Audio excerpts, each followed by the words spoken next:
Miomalarning ajali, dushmanlar borku, ajali polni quritib yuboradigan giyohlarimiz mavjud. Muhimi natijani eshittiramiz. Sizga natija muhimi. Tabobat 08 kanalimizga kiradigan bo'lsangiz, mana natijalarimiz bor. Eshittiramiz. Sizlardan juda minnatdorman. Menda o'zida kista aniqlanganda, vrachga borsam, kista juda murakkab, 7 santimetrlik uchun faqat jarrohlik yo'li bilan olib tashlashimiz mumkin. Buni lecheniya qilish juda qiyin, so'rinmaydi deb aytishgandi. Lekin Allohim sizlarga uchrataman va sizlar bergan shu shifobaxsh giyohlar orqali 2 haftada natija berdi. Meni 7 santimetrlik kistam 2 santimetr qoldi.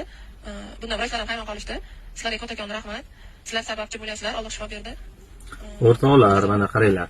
Tabobat 08 kanaliga kirsalaring, mana Tabobat 08 kanaliga kirsalaring, barcha natijalarimiz shu yerga qo'yilib boriladi. Kista miomalarning ajali, mana ushbu giyohimiz juda ham zo'r effekt beryapti. Murojaat qilishlaring mumkin, bemalol yetkazib berish mumkin. Operatsiyasiz kista miomadan qutulsa bo'ladi.